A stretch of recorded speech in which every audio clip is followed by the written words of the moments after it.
Welcome to Rahman TNPSC. நம்ம Rahman TNPSC சேனலில் daily counselling போகிறவங்களுக்காக முக்கியமான தகவல்களை அப்டேட் பண்ணிகிட்டே இருக்கோம். ஸோ இன்றைக்கி வீடியோவில் டேட் 12 கவுன்சிலிங் வந்து கம்ப்ளீட் ஆகிருக்கு. 5/2/2025 ஈவினிங் படி நான் இந்த ஸ்டேட்டஸ் வந்து உங்களுக்கு அப்டேட் பண்ணிகிட்ருக்கேன். ஸோ இதில் வந்து எவ்வளோ வேகன்சி இருந்துச்சு, எவ்வளோ ஃபில் ஆகிருக்கு, பேலன்ஸ் எவ்வளோ வேகன்சி இருக்குது அப்படிங்கிறது நாளைக்கு டேட் 13க்கு கவுன்சிலிங் போகிறவங்களுக்கு ரொம்ப யூஸ்ஃபுல்லாக இருக்கும். ஸோ வாங்க வீடியோக்குள்ளே போவோம். அதாவது விஓஓ போஸ்டிங் வந்து நம்மளை பொறுத்த வரைக்கும் 402 போஸ்டிங் இருந்துச்சு.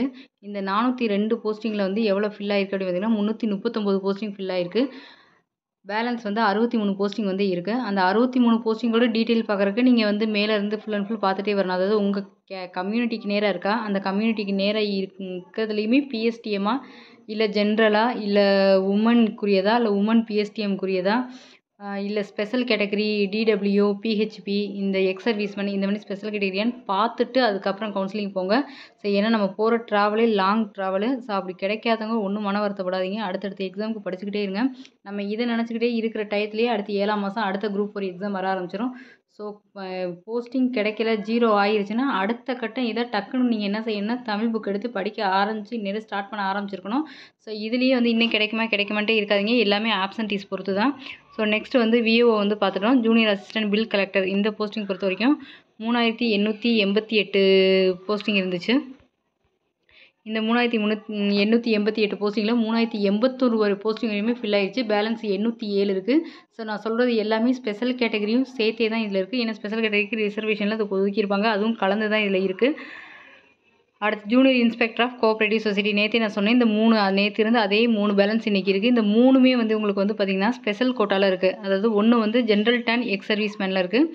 ரெண்டாவது வந்து பார்த்திங்கனாக்கா எம்பிசி எக்ஸ் சர்வீஸ்மேனில் ஒன்று இருக்குது. அடுத்து எஸ்டி ஜென்ரலில் இருக்குது. இந்த எஸ்டி ஜென்ரலை தவிர்த்து மிச்சம் ரெண்டுமே வந்து உங்களுக்கு பார்த்திங்கன்னா ஸ்பெஷல் கேட்டகரி தான். நெக்ஸ்ட்டு ரிசப்ஷனிட் கம் டெலிஃபோன் ஆப்ரேட்டர், அதில் அந்த ஒரு போஸ்டிங் அப்படியே இருக்குது, யாரும் எடுக்கலை. ஸோ அது ஜென்ரல் டென் ஜென்ரலில் தான் இருக்குது. அதோடைய குவாலிஃபிகேஷன் வந்து அந்த டெலிஃபோன் ஆப்ரேட்டர் கோர்ஸ்லாம் முடிச்சிருக்கணும்னு போட்டிருக்கனால அந்த போஸ்டிங் வந்து இன்னும் யாரும் எடுக்காமல் இருக்காங்க. ஸோ அடுத்து ஜூனியர் அசிஸ்டன்ட் ஹையர் செகண்டரி கிரேடில் வந்து பார்த்திங்கன்னா 25 போஸ்ட்டில் 22 வரைக்கும் ஃபில் ஆகிடுச்சு. பேலன்ஸ் 3 தான் இருக்குது. இந்த 3லேயும் வந்து பார்த்திங்கன்னா ஜென்ரல் டென் உமன் டெஃப் அந்த ஸ்பெஷல் கேட்டகரிக்கு ஒரு போஸ்டிங் பேலன்ஸ் இருக்குது. ஸோ அடுத்து பிசிஎம் ஜென்ரலில் ஒன்று இருக்குது, எஸ்சிஏ ஜென்ரலில் ஒன்று இருக்குது. இது 3மே சேர்த்து தான், இதெல்லாம் சேர்த்து தான் மொத்தம் 3 போஸ்டிங். இது ஜூனியர் அசிஸ்டன்ட் ஹையர் செகண்டரி கிரேடில். ஸோ இது வந்து அப்போ பார்த்திங்கன்னா நாளைக்கு கவுன்சிலிங் போகிறவங்கள எஸ்சி ஜென்ரலாவோ இல்லை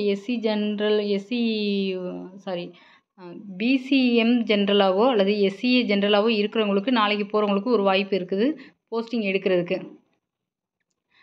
அடுத்து லெபார்டரி அசிஸ்டண்ட் வேகன்சி டீட்டெயில் இதை பொறுத்த வரைக்கும் டோட்டல் போஸ்ட் 37 26 ஃபில் ஆயிடுச்சு. பேலன்ஸ் வந்து 11 இருக்குது. ஸோ நாளைக்கு போகிறவங்கள ஸ்பெஷல் கேட்டகரியை தவிர்த்து, நான் ஸ்பெஷல் கேட்டகரி இது இதில் சொல்லாமல் ஸ்பெஷல் கேட்டகரி விட்டுருங்க, டிடபிள்யூ அடுத்து வந்து எக்ஸ் சர்வீஸ்மேன் முல்டா இதை விட்டுட்டு நாளைக்கு நார்மலாக இருக்கவங்க ஓவரால் ரேங்க் படி போகும்போது பிசிஎம் ஜென்ரல் பிஎஸ்டிஎம்க்கு வாய்ப்பு இருக்குது.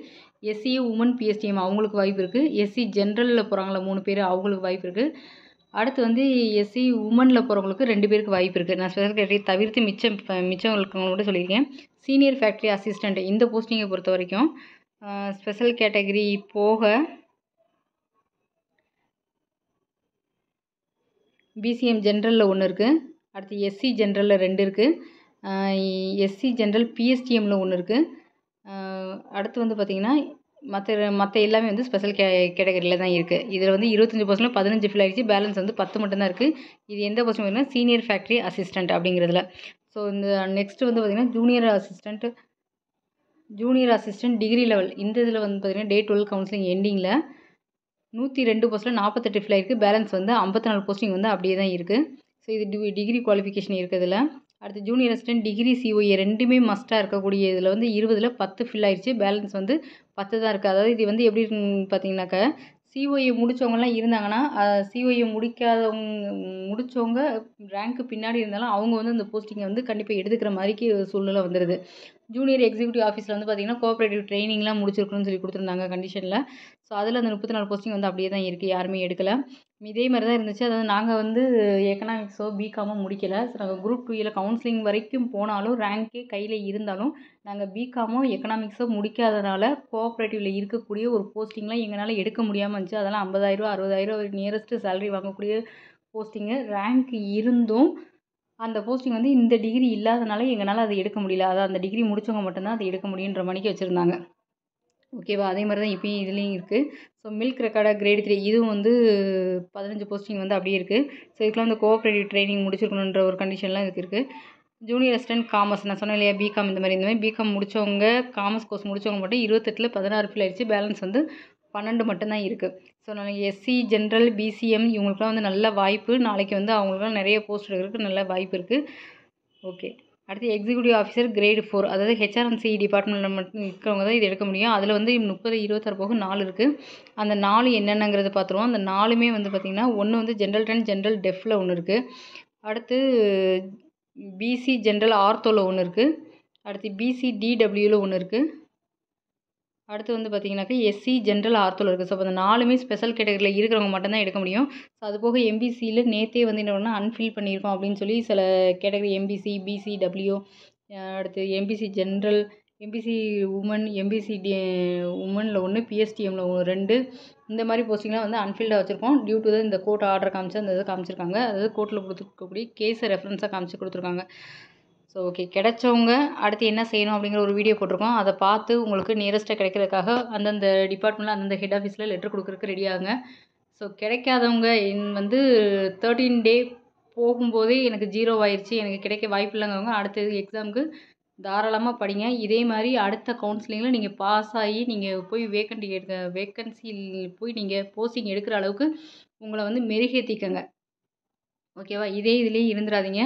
மனம் தளராமல் திரும்ப திரும்ப படிக்க தான் வந்து பாஸ் ஆவீங்க. இப்போ இதுலேயுமே வந்து போஸ்டிங் வந்து நிறைய பேர் நீங்கள் போய் எடுத்து கேட்டிங்கன்னா, சில பேர் தான் அந்த ஒரு 10% வேணால் ஃபஸ்ட் அட்டெம்ப்ட், செகண்ட் அட்டெம்ப்ட் அப்படின்னு சொல்லலாம். மற்ற எல்லாரும் பார்த்தீங்கன்னா, ஒரு முடிஞ்ச அளவுக்கு ஒரு 3 அட்டெம்ப்ட்டுக்கு அடுத்தவங்களா தான் இருப்பாங்க. இதில் வந்து என்ன சொல்லியிருப்பாங்க, அட்டெண்ட் பண்ணியிருப்பாங்க.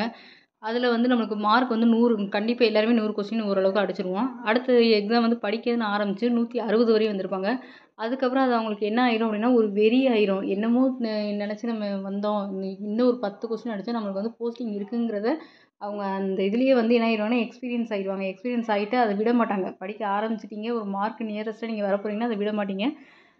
கண்டிப்பாக அடுத்த எக்ஸாம் நம்ம அடிச்சிருவோம்னு நினச்சி 3வது அட்டெம்ப்ட் அடித்து பாஸ் ஆனவங்க நிறைய பேர் இருக்காங்க. ஸோ செகண்ட் அட்டெம்ப்ட்ல அது உங்களுடைய திறமை, நீங்கள் போடுற உழைப்பு தான். அதுதான் வந்து உங்களை கொண்டு வந்து சேர்க்கும். ஸோ அதனால் ஃபஸ்ட் அட்டெம்ப்ட்லேயே பாஸ் ஆகலையே வைக்கலையும் கவலைப்படாமல் தொடர்ந்து படிக்க ஆரம்பிங்க. ஸோ அதேமாதிரி நம்ம வீடியோவில் நம்ம சேனலில் வந்து ஃப்ரீ டெஸ்ட் பேஸ்லாம் போட்டுக்கிட்டே தான் இருக்கோம். ஸோ இந்த சேனலை வந்து சப்ஸ்கிரைப் பண்ணுங்கள். டிஎன்பிஎஸ்சி படிக்கிறவங்களுக்கு இதை வந்து ஃபார்வர்ட் பண்ணுங்கள். கவுன்சிலிங் போகிறவங்களுக்கும் இதை ஃபார்வர்ட் பண்ணுங்கள். தேங்க்யூ.